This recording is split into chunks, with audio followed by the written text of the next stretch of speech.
the time has come now for some concluding remarks from Ben Ford. Ben Ford is a rather important figure in the field of maritime archaeology. Don't make faces, Ben. I can't really see you, but I know you are.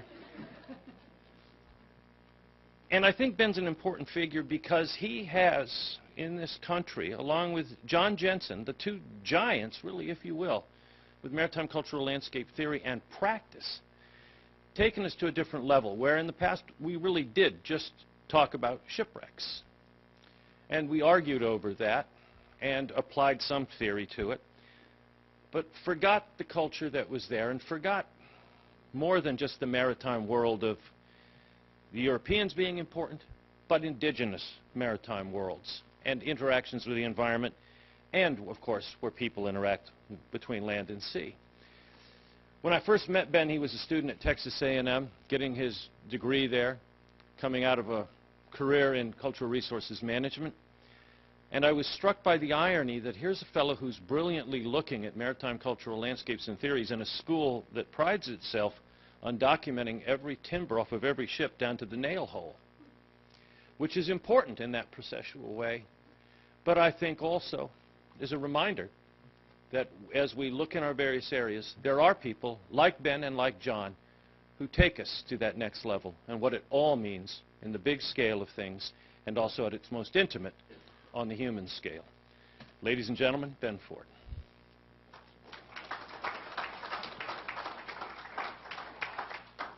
So that's going to be hard to follow. So first off, I just want to say thank you. I want to thank Barbara and Val and Jim and Jimmy and Brad and Dana. Did I miss anybody that was involved? And Mike Russo. Apologies, Mike. For setting this up. This has been awesome, and I really appreciate just being involved at all in it. And it's sort of there's a caveat to the thank you in that we'll see how appreciative I am, because this is a little daunting to have to then follow up 2 days, which is basically a master's course in maritime cultural landscapes, and try to say anything general at the end of that. And it's doubly daunting being like the dumbest, least wise person in the room. That makes it that much harder. And there's folks here like John Jensen, like Todd. How do you say your last name? Ragey. I was wrong. Whose stuff I've been following for years, and who I kind of hoover up at anything that they write. And then a bunch of other folks that I've heard in the last couple days that I'm going to have to start reading more. And so it's really this is kind of a daunting task, but I'll do what I can here. I'm really excited about all of this. This has been really exciting. This has been really rewarding. What I'm going to try and do is sort of tamp down my excitement and frame these comments in the idea of sort of thinking about how the federal preservation process works, and sort of not get sucked into like, that was cool, that was cool, that was cool, but sort of what can we do with this, and pull some ideas that other people have talked about. And just a little bit to contextualize sort of how I come at this. I've been playing with this idea of maritime cultural landscape, both on the land and on the water, for about a decade. And I came to look at MCLs after a career in cultural resource management, but I was just starting an academic program, so I'm kind of bridging that particular divide. And it appealed to me because it was a way to apply the skills that I had learned doing CRM in an academic world. Right? If I was a underwater mouth breather, a shovel bum, ground pounder type of person, and so this was a way to use those skills but do academic type stuff because it framed it in a way that academics liked. And so I ran across Christopher Westergalo's 1992 article, like, 12, 13 years after he wrote it, so, kind of late to the game, and Christopher had been writing in his native language for almost 2 decades before that or so, or 15 years before that. So, I mean, this was a well-developed concept, and I just basically had some timing and latched onto the jargon of it, is really what I did. And to be clear, Christopher has moved on. The 92 article is a management approach. And that also appealed to me because I was coming out of sort of a management approach to archaeology, so that management aspect of the 92 article really appealed to me.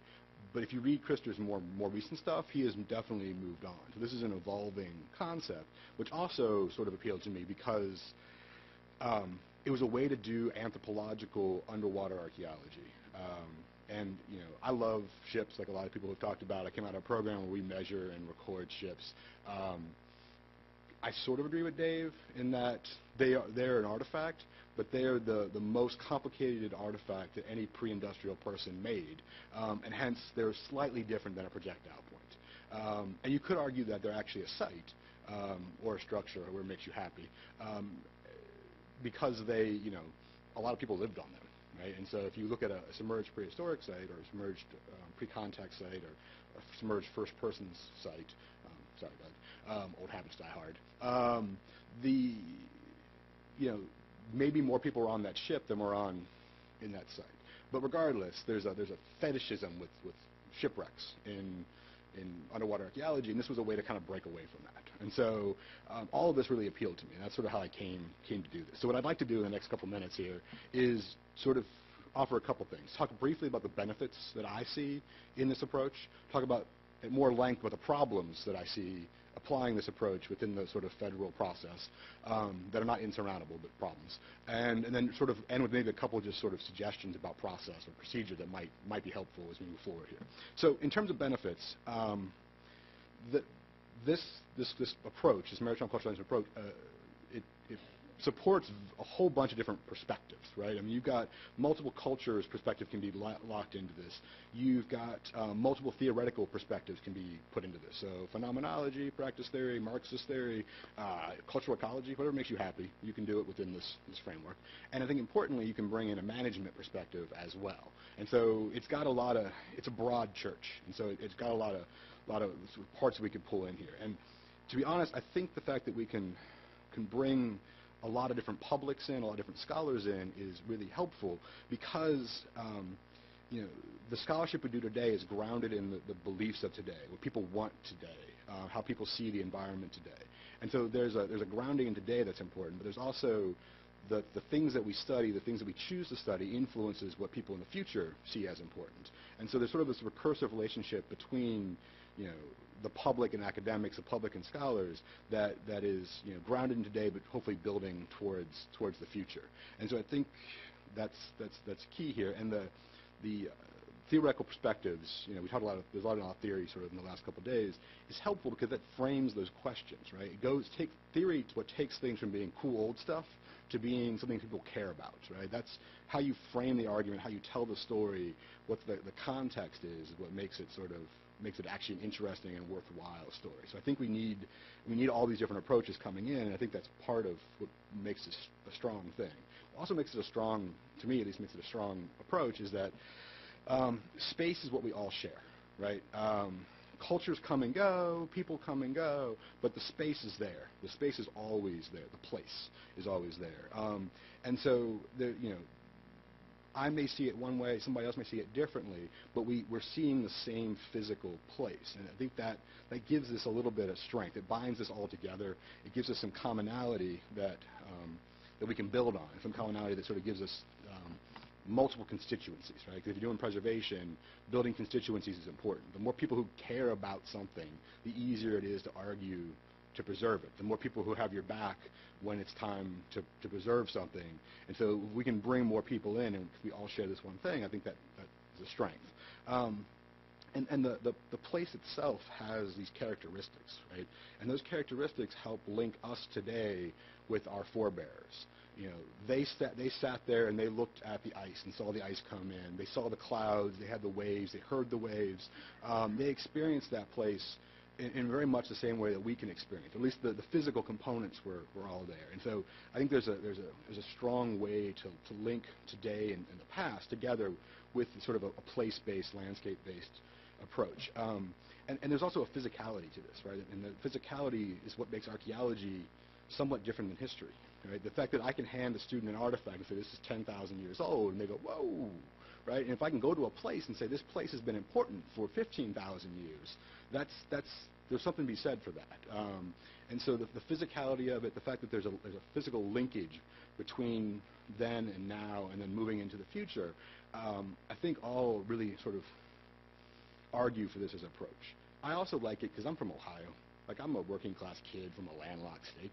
I'm a landsman, right? I mean, I'm like, that's where I grew up. My people don't necessarily trust the water. And so, and so this approach lets us draw landsmen in, right? It moves beyond swimmers and divers and boaters and kayakers, because parts of the maritime cultural landscape do go up on land or pushes the water back away from land, right? And so this is a way to pull in a much larger population.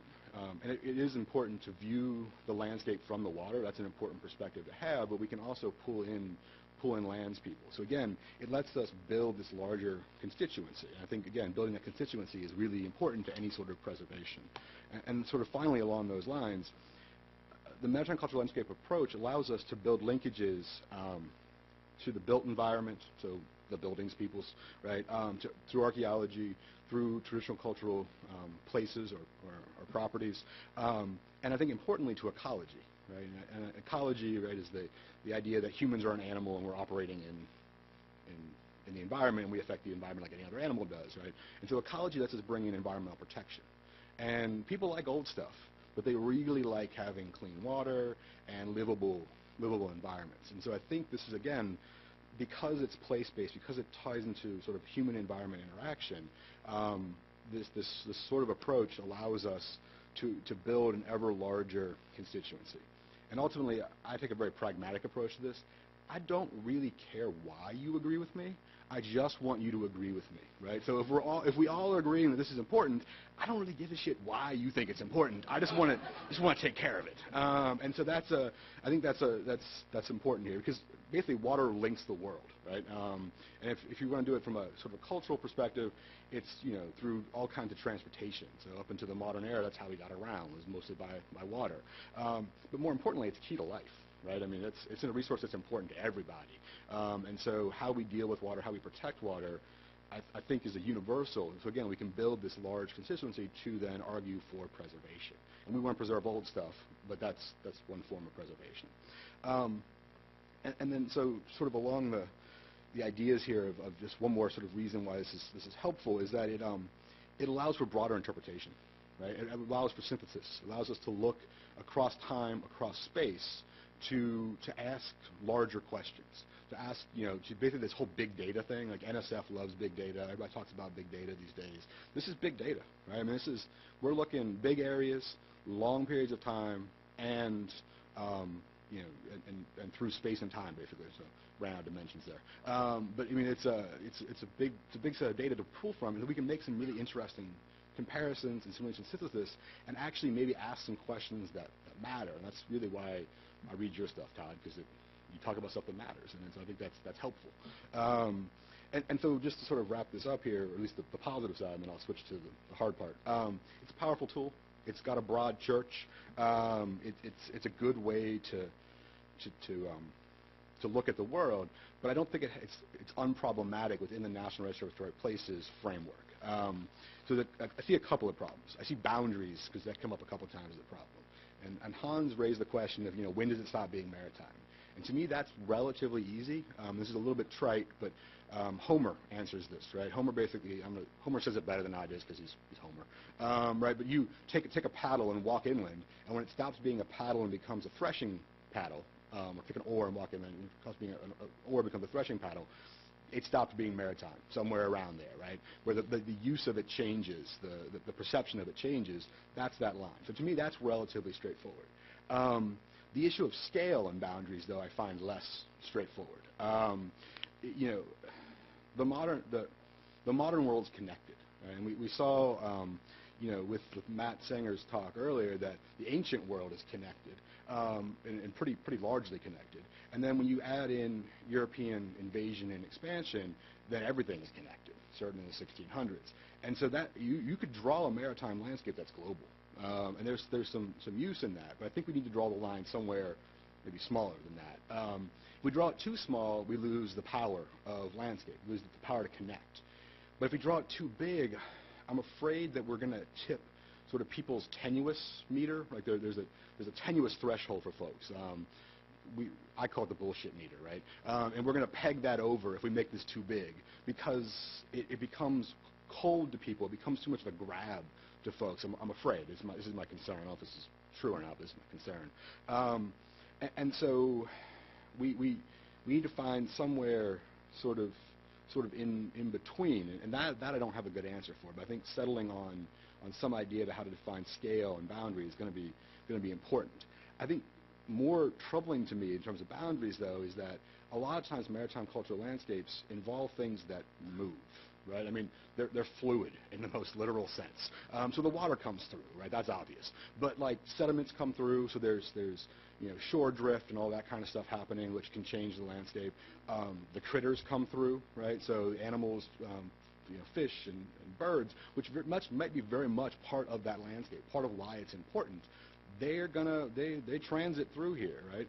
Which is gonna be an issue, I think, from a management perspective, because if that's an important part of that landscape and we try to draw a boundary around it, we can't manage the critters because they're outside of the boundary. And so I think that becomes, there's some issues there that we're going to have to probably grapple with. I also am afraid there may be some jurisdictional issues in that maritime landscapes don't have to cross the water line, but a lot of them might, which means that they're possibly going to move from private to state to federal jurisdictions. And if everybody can play nice, that's awesome. But in my experience, that doesn't always work. And so I have some concerns that the nature of crossing the water line and what that does in terms of jurisdiction and ownership might cause some issues that we're going to have to, again, kind of grapple with. Not insurmountable, but something I worry about. And just sort of more broadly, I like the maritime cultural landscape approach because it breaks down boundaries.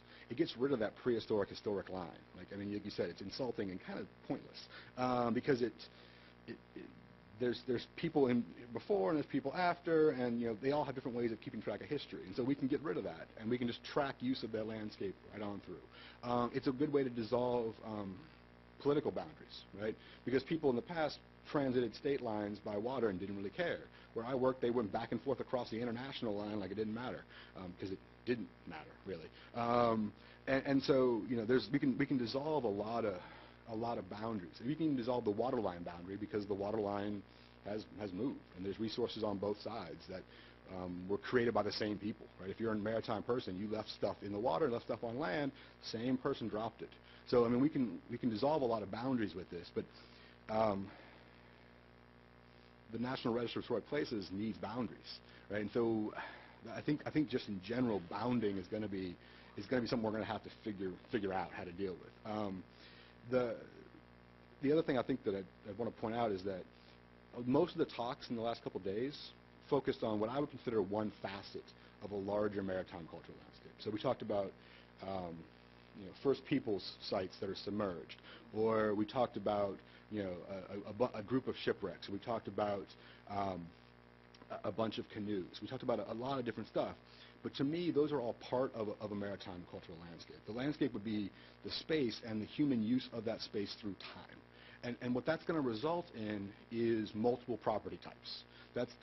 We're not going to be able to define it as one property type. We're going to have to work across a huge swath of things, right? Because it could be First Peoples sites that are underwater and on land, in addition to shipwrecks, in addition to port features and shoreline features, in addition to how people perceive the surface of the water, in addition to where I believe that Paul Bunyan drug his toe, right? Because I'm from the Midwest, so he's our culture hero.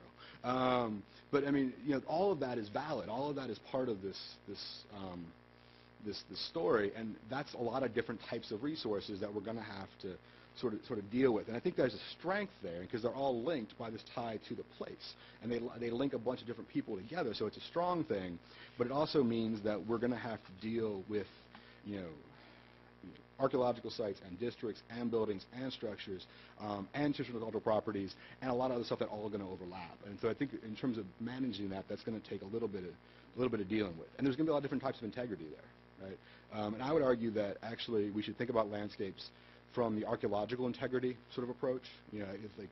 It's not going to look like it did when the person who lived there, because landscapes change. Landscapes are part nature. Nature by its very nature changes. Trees grow back, things come and go, things erode in the water sense. There's a shift there. And people keep coming back to that same place, and that's what makes it an interesting landscape, is that recurring use of it. But there's this idea that landscape is the unwitting biography, right? Which I think is a nice way to describe it. But the other way to think about that is that biography has been erased and rewritten many, many times, and so it's going to be different. Or to put this in archaeological terms, site formation processes are constantly at work on a landscape, both cultural and natural site formation processes. With my processual friends, we're talking about C transforms and N transforms, right? And so that's going to be happening, and we're going to have so I think the archaeological level of integrity is what we should be looking at in terms of thinking about integrity for these things. It's, again, just my opinion. So in dealing with this, I have a couple of just suggestions, and then I'll quit. We shouldn't get wrapped up in the jargon. Okay? If there's an existing approach, we should use it. So I think Ms. Blanco made this point that if districts work for you, then use districts. If you can call it a site, call it a site. If it's a traditional cultural property, call it that. Work within the existing form. Because I think that'll make life easier. Also, I don't think we should get hung up on the idea of maritime cultural landscape as a term. Personally, cultural landscape to me is a little bit redundant. Landscapes are cultural. If there's no people involved, no culture involved, that's the environment. And it's doing fine without us, basically, right? So I think we could call it. Then we're down to maritime, and maritime to me is a modifier of landscape.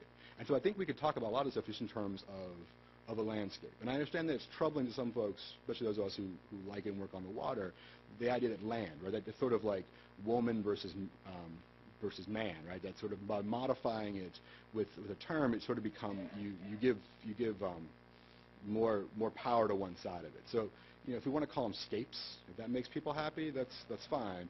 I actually sort of like the cultural landscape approach terminology, the CLA, in part because it's an active term. It talks about an approach, and so I think there's some value in that, and that's I'm cribbing from Brad's paper that was suggested reading. He talked about the CLA approach, and so I think that's a good. I don't think we should get hung up on the terminology. Basically, is what I'm driving at.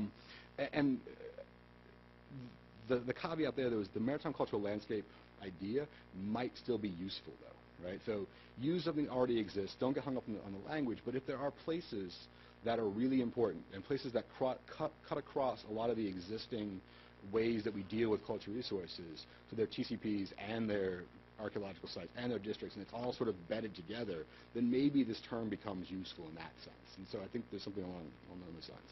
I think we often think about our goals.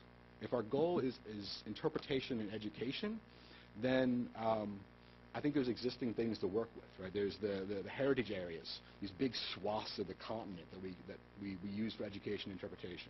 The marine sanctuaries are awesome for this. National parks do this, right? And so if that's our goal, then I think we should run with that. If our goal is more broad-based management and preservation, then we're kind of back to the National Register of Historic Places, because that's our main tool for this. And that's going to then require us to think about issues of integrity, boundaries, and significance. And like I said, the boundaries trouble me. The integrity, I think, should be archaeological. Significance, I'm not too worried about. I think we can make a pretty strong argument for a lot of things under A or D. And so I think that's not so bad. And then the last thing I'd end with is just an idea about procedure. And I was thrilled to hear Ola talk about NEPA. I actually was surprised we didn't hear about NEPA earlier, because to me, NEPA is one way to go about this. And NEPA doesn't really provide protection, but at least it's a mindset in terms of humans in the environment. The environment is important. Both the air you breathe and the things that feed your soul, that's all environment. And so I think that's one way to think about this. And I like NEPA because NEPA talks about consultation. It's part of the scoping process. And so, and like real consultation, like discussions among equal type consultation. And so I think NEPA is one way to sort of conceive of this if we're moving forward with this. I think we should also use the existing laws that are out there and existing formats that are out there. So, like when John Jensen was talking about using the rural landscape approach, I think that's one way to sort of conceive of this. Brennan, your idea with the sort of the matrix approach, Susan Dolan's sort of landscape characterization, all that stuff is existing. I think that we should draw on that. And then the last thing I'll add is the English heritage has this idea of what they call characterization. Right? And I really think characterization is not a bad way to think about landscapes, because landscapes, like I said, they're going to change. And what characterization does, what their approach is they go in and it's designed for large areas, and you determine through consultation and through study what are the characters of that place, what is absolutely critical and should not change, what is a character of it that's fluid and should be allowed to change, and what do we not worry about too much. And this is a way to sort of think about landscapes and about preserving these places, but preserving what matters about them, and it keeps them vibrant because it allows them to change, because it doesn't ossify them, it doesn't lock them in, right? It doesn't make them a museum piece. It lets them breathe and lets them continue to be a landscape. But it also allows us to manage what's important. So from a maritime perspective, like fishing, if traditional fishing or traditional people using it for fishing is important, then we keep that as a use of it, but they're allowed to fish it however they want, right? As long as they continue to use it, because their use of fishing it has changed over time. For us to lock it at now or to try to push it back doesn't make sense. So we look at what's the character of the thing, what sort of helps define it, and then we try to preserve that which defines it without locking it in. I think this makes it easier to manage. There's less to manage, and it makes an easier sell to people, right? Because you're not trying to tell them that they can't do things. You're telling them, keep doing what you're doing. We like that, right? And so I think it's a way to make management easier. And that's a little bit outside of how we do things in the U.S., but I think it's a model to at least think about. So sorry, that was a little longer than I intended.